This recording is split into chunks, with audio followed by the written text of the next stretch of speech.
warahmatullahi wabarakatuh. Saya Riani, mahasiswa PPG Angkatan 2024-25 BEK 2. Kali ini saya akan melakukan PPL 3 modul ajar DBL dengan tema memahami tentang Toharo kelas 4 di SDN 116262 Kampung Grojogan. Terima kasih.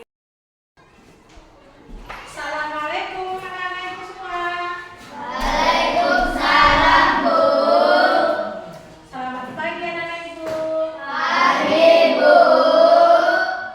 Bagaimana kabarnya hari ini? Sehat? Sehat, Bu. Semangat ya. Sebelum kita mulai pelajaran, kita siapkan dulu. Siap. Gerak. Kepada Ibu Gurita. Korban. Gerak. Tegak. Gerak. Beri salam. Assalamualaikum warahmatullahi wabarakatuh. Waalaikumsalam warahmatullahi wabarakatuh. Silakan duduk.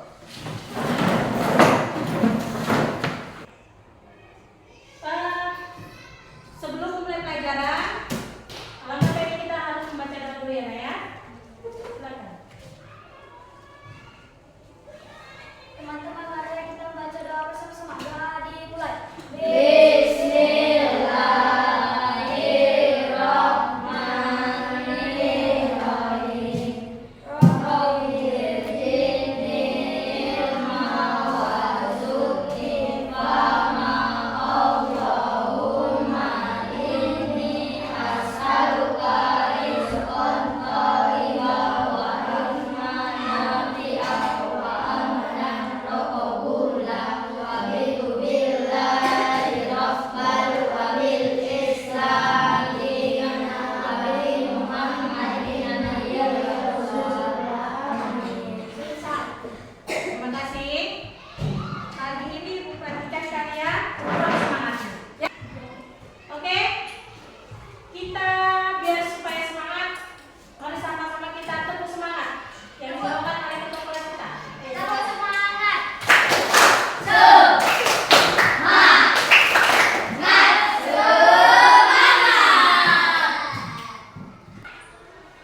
Baik anak-anak Ibu, Ibu akan mengabsen kalian semua. Di sini ada yang nggak hadir? Ais. Siapa? Ais. Apa dia? Kenapa? Sakit. Ya, kita doakan semoga Ais cepat sehat dan kembali seperti biasa untuk belajar ya. Semoga absen. Ais sakit. Angga Tri Ramadita. Ada Sigit Ramadhani. Ataya Rizkia. Bagas.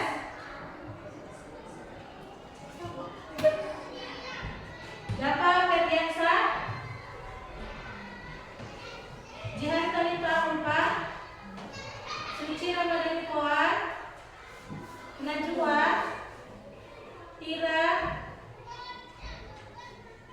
Rena Ola Agustin. Muhammad Dabian Johansa. Rizky. Muhammad Irfan. Udah? Baik anak-anak Ibu, kita akan memasuki materi pelajaran kita. Mari semuanya buka bukunya, buka buku tulisnya. Kemarin Ibu sudah menjelaskan tentang kebersihan, ya kan? Untuk menjaga kebersihan, kita harus apa? Menjaga kebersihan diri dengan cara mensucikan diri dengan cara mandi. Nanti akan Ibu sediakan video yang akan kita tonton dan kita akan perhatikan. Nah, tolong nanti kalian perhatikan dengan teliti, pahami ya. Seperti itu. Tujuan pembelajaran ini nanti kita akan Ibu akan menyampaikan tentang toharo. Ya. Toharo itu apa? Ya, tujuan pembelajaran kita yaitu pagi hari ini pelajaran tentang toharo. Nah, hari ini kita akan melihat, Ibu akan menunjukkan video tentang toharo dan pemahaman. Jadi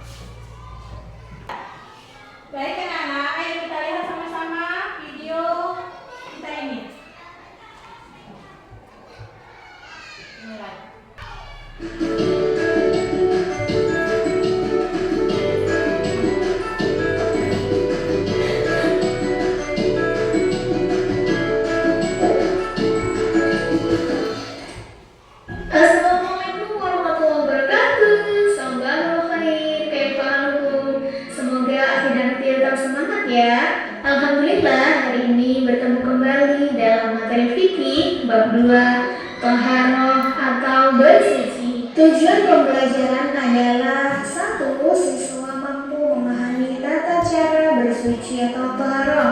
Yang kedua, siswa mampu membiasakan hidup suci dan bersih dalam kehidupan sehari-hari.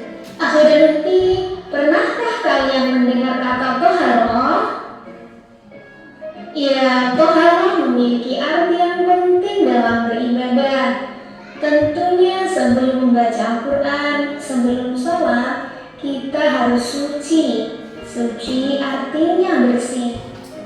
Jadi, toharoh artinya bersuci atau suci dari hadas dan najis. Akhirnya, tahu belum berapa macam dari toharoh itu? Ya, toharoh ada 4 macam. Yang pertama, mandi. Yang kedua, wudhu. Yang ketiga, tayamum. Dan yang keempat adalah istinja. Penjelasan yang pertama adalah mandi. Tentunya kita setiap hari mandi ya, 2 kali sehari, pagi dan sore. Tujuannya apa? Supaya tubuh kita bersih dari hadas dan najis, menjadi sehat dan khusyuk dalam mengerjakan sholat. Macam toharoh yang kedua adalah wudhu. Sebelum kita bersih dari hadas atau kotoran, kita tidak boleh sholat. Kita harus berwudhu terlebih dahulu. Berwudhu artinya bersuci. Bersuci dari hadas kecil dengan air yang suci. Macam toharoh yang ketiga adalah tayamum. Tayamum adalah bersuci dengan menggunakan debu karena tidak ada air. Jadi tayamum sebagai pengganti wudhu. Macam toharoh yang keempat adalah istinja. Istinja paling mudahnya kita artikan dengan cebok atau membersihkan kotoran yang keluar dari 2 jalan, yaitu dubur dan kubul. Apa sih dubur dan kubul itu? Dubur artinya tempat keluar buang air besar, sedangkan kubul tempat keluar buang air kecil. Nah, sekarang kita menuju alat toharoh. Alat yang bisa digunakan untuk bersuci yaitu air, batu, tisu, daun, dan kayu. Bagian tubuh mana yang harus kita bersihkan? Yang pertama adalah badan. Badan harus terjaga dari kotor dan najis. Pakaian harus selalu bersih agar terhindar dari penyakit. Bagian tubuh yang harus dibersihkan yang kedua adalah dubur dan kubul. Setelah buang air kecil dan buang air besar, kita harus istinja, yaitu membersihkannya dengan tangan kiri menggunakan air bersih. Kenapa kita harus hidup bersih? Karena kebersihan adalah tuntunan Islam dan kebersihan sebagian dari iman. Ingat firman Allah surat Al-Baqarah ayat 222. Bismillahirrahmanirrahim. Innallaha yuhibbut tawwabina wa yuhibbul mutatahhirin. Sesungguhnya Allah menyukai orang-orang yang bertobat dan menyukai orang yang mensucikan diri. Dan ingat juga hadis Nabi Muhammad, at-tahuru syatrul iman. Artinya kebersihan itu sebagian dari iman.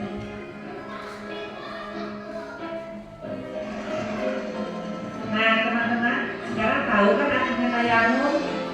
Tayamum adalah mengganti berwudu apabila tidak ada air suatu bepergian atau sedang sakit.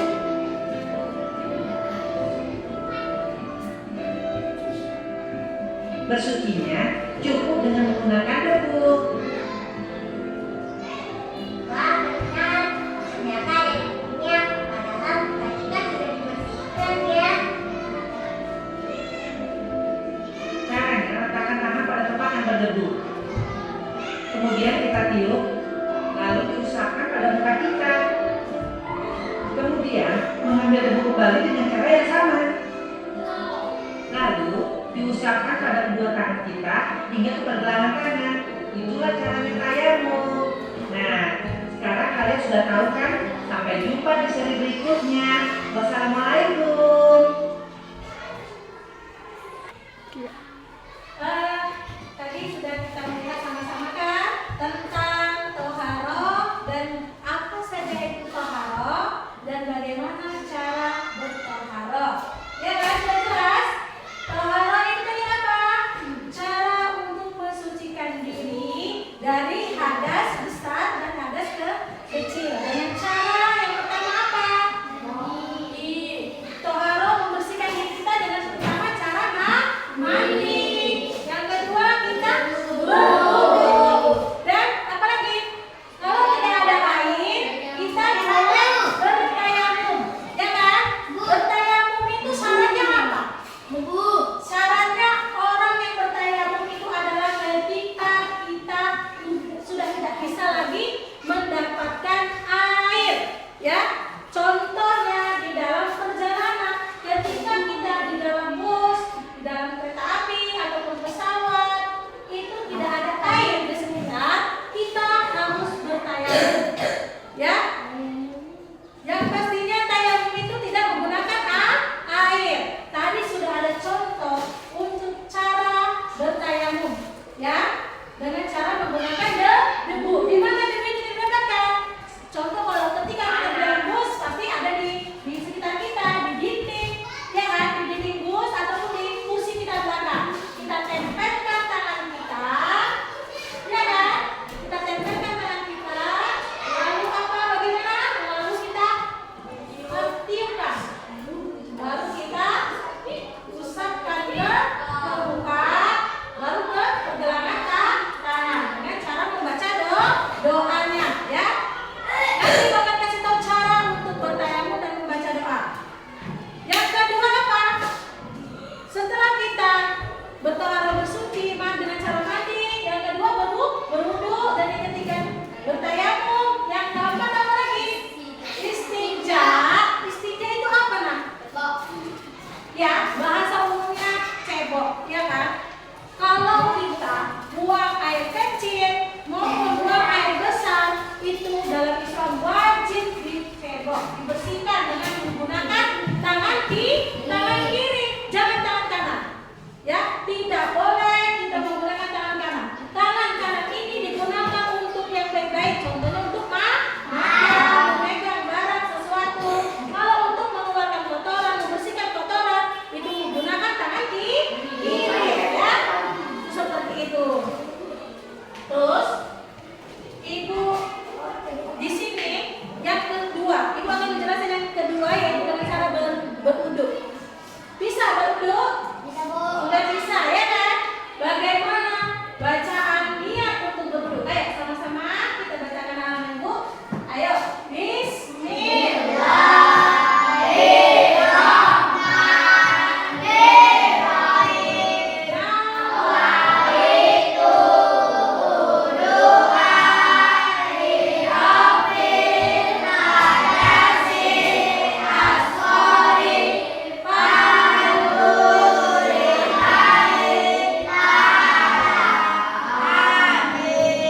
Tata cara berwudu Ibu akan jelaskan kembali.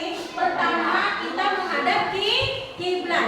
Kita angkat tangan kita untuk melihat baca niat. Nawaitu doa di Rabbil Alamin aswari fardu yadahi ta'ala. Yang pertama ngapain? Ayo, cuci tangan. Terus itu wudu. Berapa kali? Ayo, berapa kali? 3 kali. Habis kumur-kumur basuh hidung. Basuh hidung, masa tangannya dibersihkan, ya kan? Yang ketiga mau ngapain? Basuh muka. Dari seluruh wajah, ya. Ya, kepala dari kanan lihat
wudhu, kita disunati untuk membaca doa sesudah wudhu.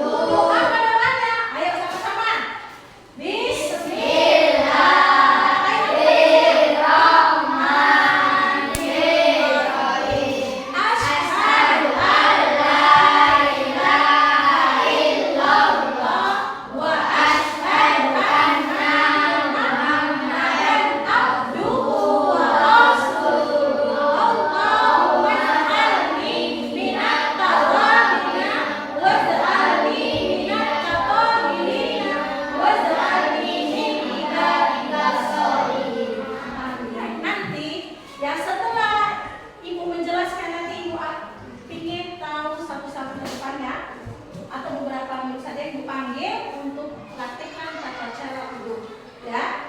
Dan untuk itu tolong dengarkan kembali ya Nak ya, biar supaya paham. Begini Nak, kalau kita mau menghadap Allah, kita harus dalam keadaan suci. Suci dari hadas maupun najis, hadas besar, hadas kecil, karena Allah itu maha suci. Kalau kita sudah bersuci, lalu kita salat menghadap Allah, maka interaksi itu akan berjalan dengan baik. Allah akan melihat perbuatan kita dengan tulus, Allah akan memberikan pahala, ya kan? Setelah kita diberikan pahala oleh Allah, hati kita akan tenang. Kita tenang, belajar pun tenang, segala sesuatu hidupmu akan menjadi tenang. Karena kita menghadap Allah dalam keadaan bersih, hati yang bersih, makanya kita harus berwudu dulu ya. Ya, udah bisa dipahami? Ada pertanyaan? Ada yang mau bertanya sebelum ibu memanggil kalian satu-satu untuk praktekkan wudu? Ada yang mau bertanya? Ada yang mau bertanya? Ya ada. Berarti sudah pandai semua, sudah paham semua apa yang kita tonton tadi, dan ada yang ibu sampaikan tadi. Baik, untuk itu perhatikan ya. Tata cara wudhu yang ibu panggil arah ke depan, tolong diperhatikan. Yang pertama kita panggil dulu ketua kelas kita. Mari ketua kelas, silakan coba praktekkan ke depan tata cara wudhu. Ya. Perhatikan ya anak ibu semua. Silakan. Bismillahirrahmanirrahim. Nawaitu du'a lillahi hadasi. Wassalatu lillahi ta'ala. Cuci tangan, tunggu dulu, basuh hidung, basuh muka, basuh tangan kanan, basuh tangan kiri, basuh kepala, basuh telinga kanan, basuh telinga kiri,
istirahat, ya.